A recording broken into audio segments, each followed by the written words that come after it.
Hi, everyone, and welcome to our sixth series of our Get to Know a Faculty Member in Health and Kinesiology. Today I have with me here Les Podlog, who is a faculty member in the department, and he's going to tell us about his work on injury and athlete and recovery. And so I think it'll be of a lot of interest to several or most of the students in the class, rather, who are interested in going on to careers either in the applied sector or maybe have some interest in research. So I'm going to switch it over to Les, and we'll get started. Hi, Les. Can you just start Hi. by telling the students who you are and what you do here at the institution? Yeah, sure. So thanks for having me, Brad. My title is an associate professor, and my primary area of teaching and research is in the area of sport and exercise psychology.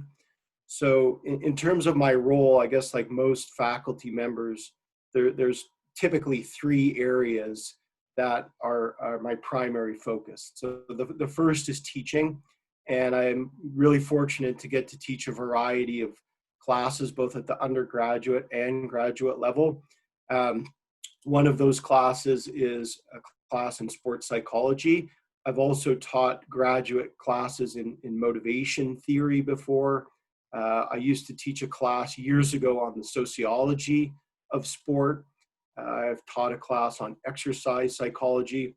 So it's really nice. I appreciate that I get the opportunity to share knowledge and information and really kind of to take findings from research and then to translate them and try and integrate them into principles in the classroom setting that hopefully students can apply and use in their own career and their life, to help them kind of manage, whatever sort of situations they experience, both in sport and outside of sport. So teaching is an important part of my role. And as part of the teaching, I also am really lucky that I get to mentor and work with some wonderful graduate students. So master's students and doctoral students.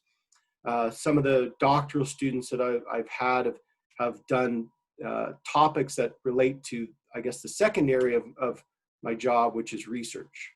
And primarily the research that I've done focuses mainly on the psychology of injury recovery. And I guess my interest in that area really stems from my personal experience. I used to compete in amateur wrestling, and I know for many people, you hear the word wrestling and you kind of think of people like silly antics and scantily clad guys who are hyper masculine and flamboyant and breaking chairs over their head.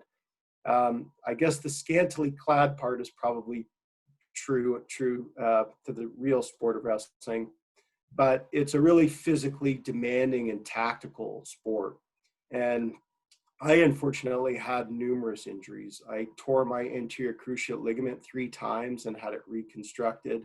I had a shoulder operation, dislocated elbow, and I was in the recovery and rehab probably more than I was actually competing when I got to university. And so I really found that it was sort of the psychological aspects of trying to come back and get back in, and all these sort of doubts and uncertainties about, what impact would the injury have on my ability to attain my goals, and, would I be as good, and kind of feeling isolated, or, not feeling like I was an athlete when I was hurt. So, injury induces a lot of uncertainty. And I guess particularly if you relate that now to our current circumstance with the COVID, uncertainty can induce anxiety for many people. And I think the same is the case with injury.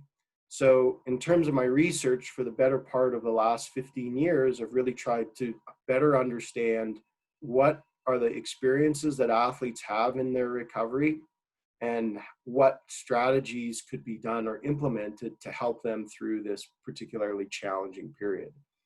And so when I work with graduate students or colleagues, we try and answer some of those questions. To answer, I guess the last part of my role at the university is really about service. And that could involve different things. It could be reviewing articles that get submitted to a journal and providing feedback. or it could be contributing to department or administrative tasks. It could be going out into the community and giving a talk to coaches or practitioners to try and give them strategies or information. So yeah, in a nutshell, that's my role. And for me, I really appreciate the variety of those different elements. Yeah. Yeah, and I think you kind of touched on what my next question was going to be, which is kind of how you got involved in this area. And I think, like many academics and many researchers, we end up studying the things that have plagued us over our lives. Whether you're like me and you're interested in stress and resiliency because you've had stressful experiences, or you've freaked out during the big game, or in your situation that you've had injuries and we're interested about those processes. But maybe you could expound a bit more about, why you ended up, going the research route as opposed to maybe doing more consulting or other work. Yeah. So that's a great question. And I definitely agree. I think often personal experiences provide the impetus or motivation to pursue those interests, or they lead to particular interests. And, in some ways, I don't know if things are always intentional decisions. And I guess, like before, we were talking just about how kind of life unfolds in unanticipated ways. And sometimes we have kind of ideas about what we'd like to pursue, but of course, certain things within the environment may impact those things. And I guess as a brief anecdote, I did my undergraduate and master's degree in sociology at Simon Fraser University. I'm originally from Canada. And after I completed my master's degree, I love sociology because I think it's really interesting to understand how people operate in group settings and the impact of, social groups and networks on the individual. And I remember I was living in Vancouver, Canada, and struggling to find work. And so I ended up getting this job where I was selling frozen food. I was going door to door and selling frozen food out of the back of a van, just knocking on people's door. And it was a commission job. So when I didn't have, I could be walking around Vancouver, which is a beautiful city, but after you get, people rejecting you and saying, yeah, I don't buy food from a stranger out of the back of a van, and you get that enough for 8 hours, it can be a little disheartening. And my dad, I remember at the time, said, you're probably one of the more well-educated door-to-door food salespeople.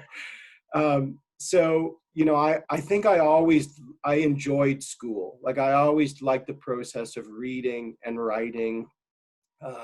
And so, like, for many people, writing is challenging. I find it challenging, but I enjoy it because I think it's something concrete. And I see school as something that for me was really interesting and rewarding. And so I think I always liked the idea of going back to school. And I guess once you pursue a PhD, certainly in my case, I felt like I wasn't left with a ton of real world skills. And so, it seemed like sort of the logical thing was to apply for different academic positions. And I studied in Perth in Western Australia. And then at the end, I, was applying for different jobs and ended up working. My first job was at Charles Sturt University, which is in a small community called Bathurst outside of Sydney, Australia. And so, I wouldn't say, to answer your question, Brad, that I necessarily said, well, I'm going to have a research career. That I wouldn't say that was an intentional thought, but I knew as I went through my PhD that I enjoyed the research process. I liked the idea of asking questions and finding out answers to those questions. I felt that, as in many things in life,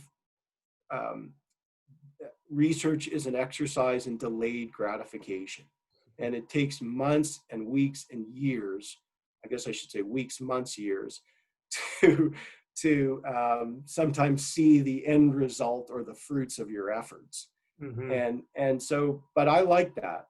And for me, that can be kind of rewarding when you feel like you have something concrete to show for your efforts, and you can see that you found out some answers to questions that interest you.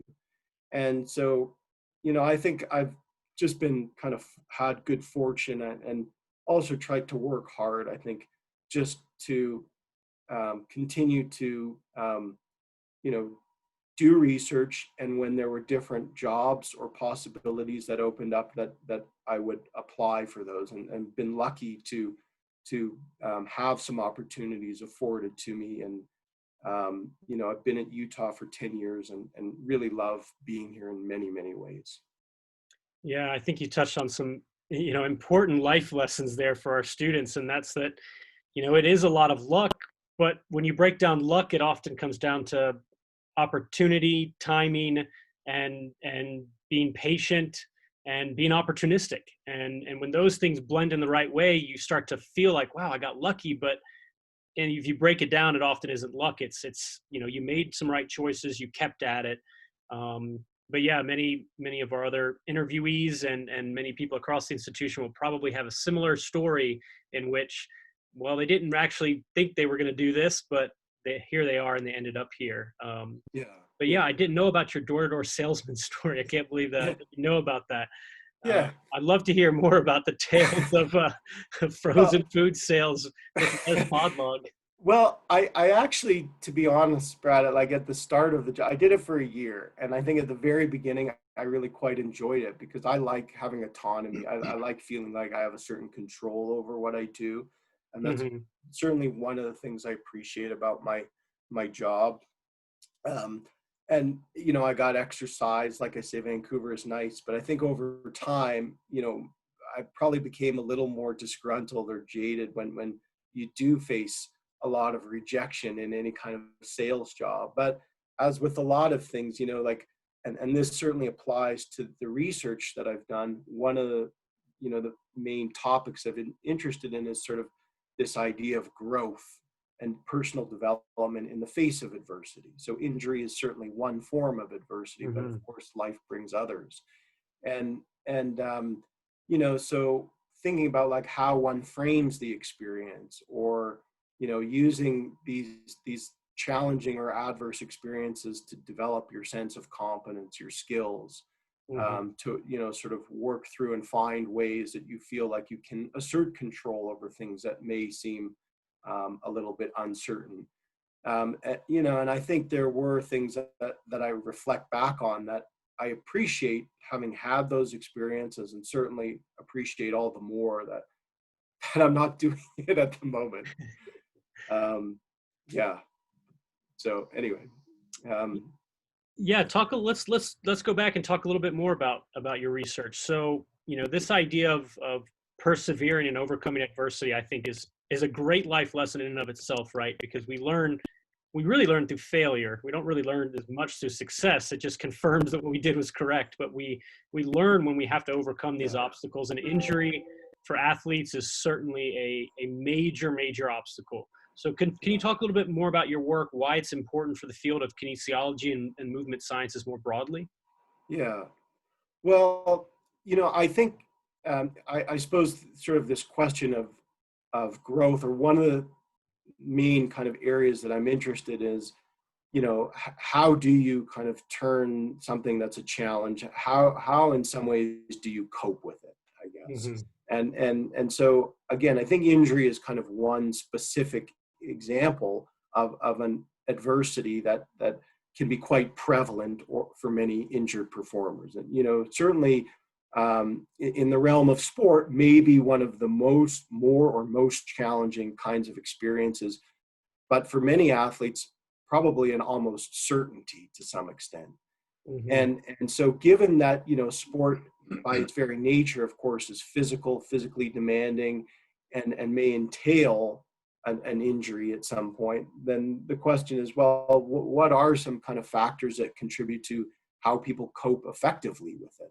And so, I guess, as maybe in terms of the importance, I think, while it's important to study context, there's also elements of how people cope with sport injury that certainly may transfer. And in the world of sports psychology, we talk about transferable skills. So just as you can, develop things like confidence or the ability to regulate emotions, or, to develop, motivation, which may kind of wax and wane at times, that those are skills that you can learn and develop and cultivate and apply to other areas or facets of your life. So I think, through the research, when we understand certain principles, and I think part of its importance is in terms of its applicability or relevance and how people can use that information in a very practical way. So, one of the things that we've learned through some of the research on growth through adversity is that actually the people that grow the most are sometimes those that have sort of the lowest lows. That if you're already particularly strong or robust prior to an injury, that maybe in the aftermath of a difficulty, you don't experience necessarily that same level of frustration, anxiety, mental debilitation, if you will. And you almost need that. In a few studies with one of my doctoral students, we found that those who sort of demonstrated the highest levels of growth were actually ones that also reported sort of the highest level of anxiety and sort of frustration. And so that there's almost sort of, I guess one thing might be to normalize that's kind of understandable or legitimate, but also that's useful in terms of experiencing some growth. The other thing I guess that we've learned is that it's not, these sort of processes are not necessarily automatic, that people can take different trajectories in the aftermath of an injury or traumatic event. But part of what enables them to grow or emerge stronger is this idea of reflection, or what's termed rumination. So people tend to have, like, rumination is sort of where people, perseverate, or maybe they have these thoughts that enter their mind on a consistent basis. So some of those might be kind of just uncontrolled thoughts where they're, reliving a traumatic event, and maybe they want to kind of block that out of their mind, but it's sort of like just these intrusive thoughts that they have no control over. But the other kind of, so that's called intrusive rumination, but another kind of rumination is called deliberate rumination, where you deliberately or intentionally think about why you've experienced something, what value it may have, how it might help you with things like developing your personal relationships, or maybe becoming a more tactical athlete, or the need to, in the case of injury, take prevention measures. And so I think you touched on it earlier, Brad. You said, well, for when we succeed, it's not that we can't learn from our successes. The tendency is we don't reflect on why we're successful. We just assume that that's what should happen. Whereas when we're more likely, the value of failure is not failure per se, or failure in and of itself. It's that when we do fail, we're more likely to think about why that happened and what we need to do to fix it. In other words, failure tends to induce self-reflection, whereas success doesn't. And it should. I guess that would be a kind of another take home from research. Rather than just assuming, this is how it should be, I think the very best performers think about why they're doing something well, why they're having success, so that they can replicate it. So I think one of the things I love about research is, again, many things may be intuitive, and you find out what you already kind of anticipated or predicted, but sometimes you find things that are counterintuitive or slightly unexpected, and that's neat. Yeah, the surprises. Sometimes you don't like a surprise if the data goes the exact opposite way that you predicted, but sometimes it's nice to find those happy surprises, and that provides opportunities to go, oh, well, I didn't think about it that way. Well, what's happening? Why is this happening? And then that spurs on new lines of thinking and lines of inquiry in the future. Right. And one thing on that, I think one of the things that you're particularly strong at, having a strong research background, is, as or just alluded to when you're trying to make sense of why you found what you did is you have to offer some explanations, right? Like, okay, well, this isn't quite what we expected. Let's consider why was that the case? Like, why, you know, why was injury not predictive of getting burned out? You'd think it might be, Hmm. right? But in this case, for instance, maybe it wasn't. So why was that the case? Was it something about the population that was being studied? Was it something about how the information was collected? Was it something related to the methods that were being done? So yeah, I think those are kind of neat intellectual exercises to go through. Hmm. Yeah, and I'd like to kind of just briefly switch gears. And I know most of your work is focused on athletes and on injured athletes and the recovery process and return to play aspects, but not everyone's an athlete. I know we actually have collegiate athletes in our class. We have Olympic level athletes in this class currently. One of them, Noah's been injured before. So certainly the sport aspect, a lot of us are active and have played sports throughout life, but as we get older, sometimes we aren't playing sports, or we're just exercising or trying to maintain physical activity, or we get older and frailer and we sustain an injury, trying to reach for something off the shelf, right? And so injury is something that happens throughout the lifetime. And I think a lot of our students might be interested, maybe not just in a sport domain, but in physical therapy or athletic Sure. training or rehabilitation setting. And maybe they're interested in some of the psychological aspects related to rehabilitation. Could you touch a little bit about how your work might have an impact outside of the athletic arena, and Yeah. how it might impact broadly how we view when individuals get injured, how they recover and rehabilitate, and some of the other processes that are important as we try to transition from a weaker, frailer state of being injured to a healed state, but often not a psychologically healed state. And can you touch Yeah. on a little bit of that? Yeah, sure. So I think it's a great point, particularly as you mentioned, a lot of the students go into allied health kinds of professions. And, part of, in much of the work that I've done, what ends up happening is you try and focus, or what emerges is not just to focus on the athletes or those directly experiencing a sport related injury, but maybe all of the people surrounding the support and kind of process involved in helping that individual recover.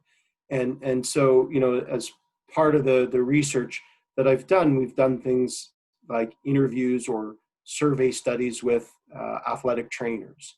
And, in one study, for instance, we asked them, like, is adherence, is compliance with the prescribed exercises an issue or a problem?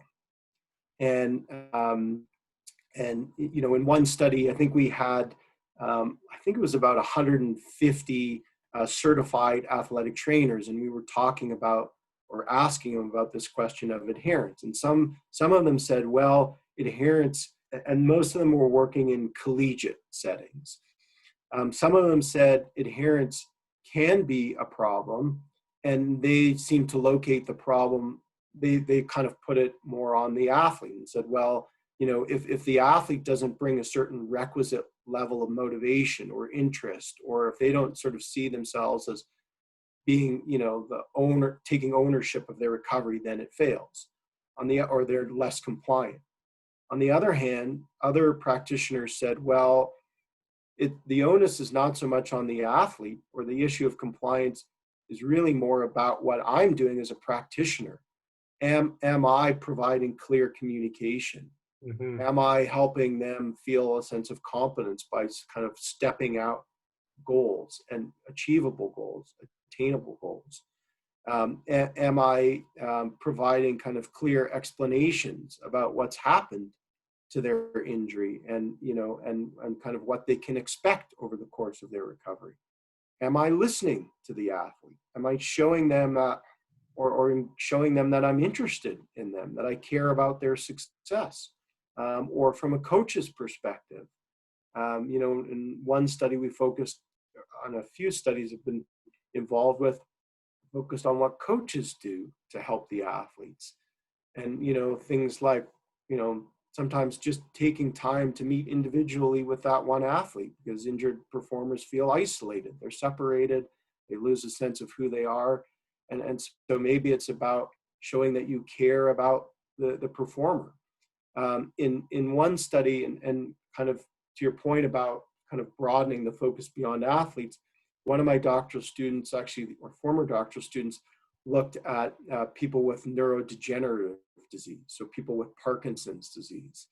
And, these are sort of diseases where people, the goal is just to maintain some function. And typically you get Parkinson's at more of an advanced age. They're not athletes at all. And we were looking at this idea of if people perceived that there was a caring climate, in other words, if they felt valued, respected, if they felt that the practitioner understood their point of view and was interested in them as a person, wanting them to be healthy, would that have benefits for their confidence? Because if you don't believe you can engage in certain rehabilitation exercises, you're not likely to do them. Exactly. But when we looked at confidence, we didn't just look at this idea of your belief in your own abilities. We looked at this idea, it's called tripartite efficacy. And our goal was to see whether, when you perceive that your practitioner, your physiotherapist or physical therapist cares about you by, engaging in simple things, knowing your name, asking you questions about who you are and how your rehabilitation affects how it will positively impact day-to-day things that you want to do. Taking time to explain why rehabilitation exercises might be important or useful for you or valuable, those kinds of things. That it had positive impacts not only for the individual's confidence in their own ability, but it also led them to believe that the patient was more confident in the practitioner. So they had what's called greater other efficacy, where they believed that the practitioner was more competent. And that's important because if you think you're seeing someone who's a good practitioner, you're more likely to follow their prescribed exercises. If you don't, why would you listen to someone you don't think is particularly knowledgeable, competent, or capable?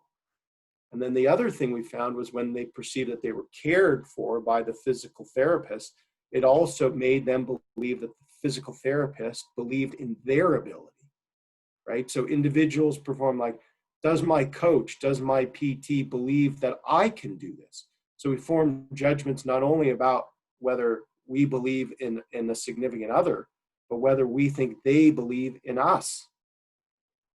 I remember having times when I was injured and I thought, my coaches don't believe in me. They think I'm just being a wimp. They think I'm using this as an injury.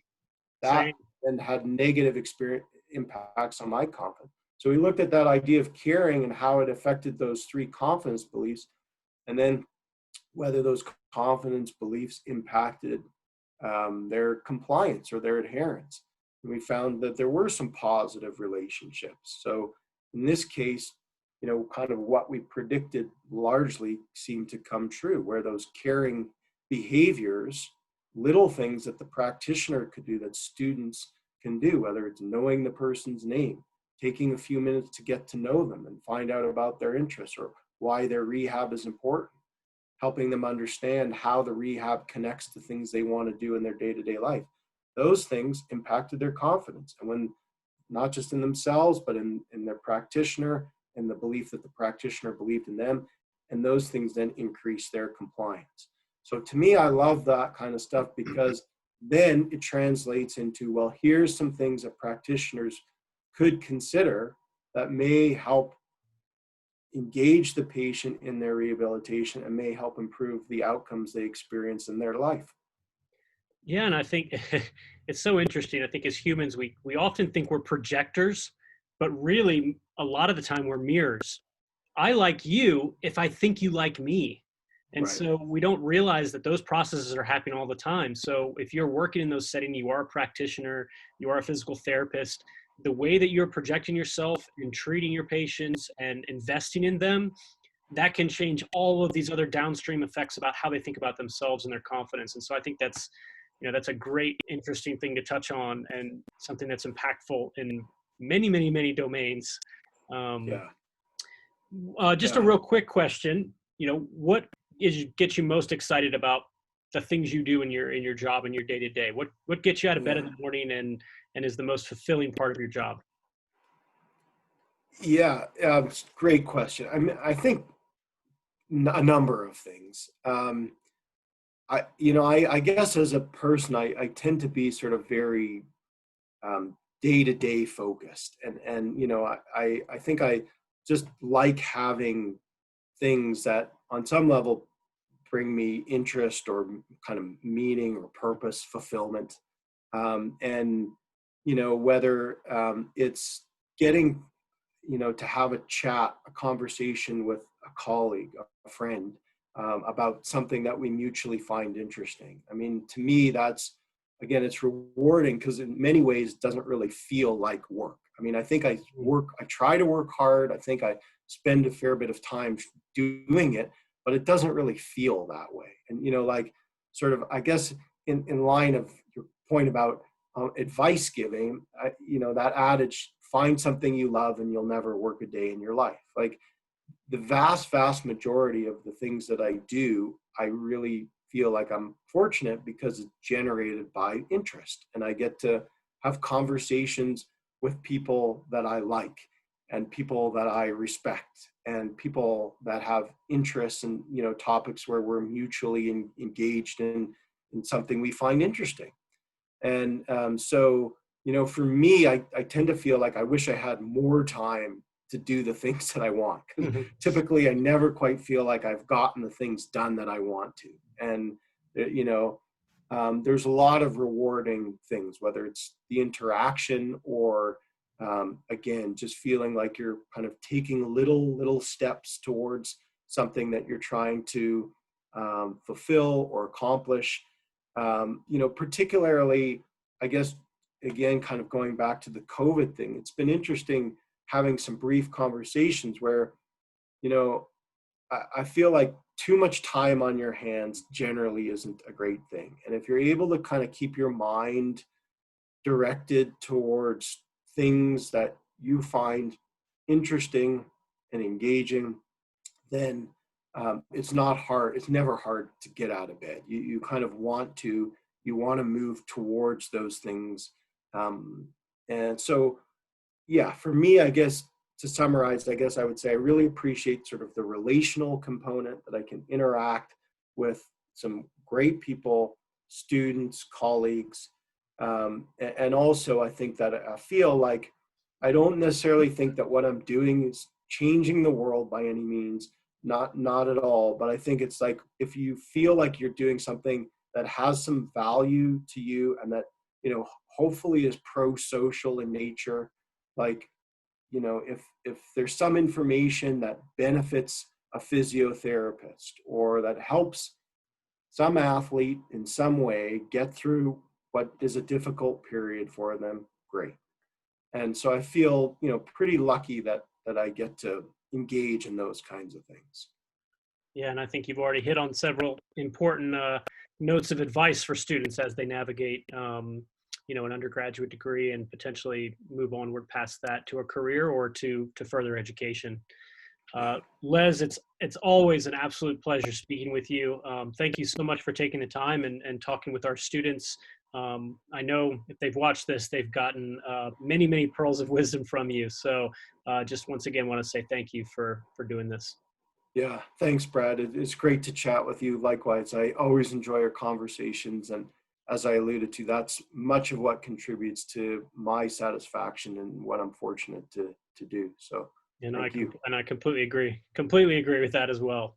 Yeah. All right, well, you stay safe out there. I hope to get to see you in person very soon. And yeah, once again, thank you for taking the time.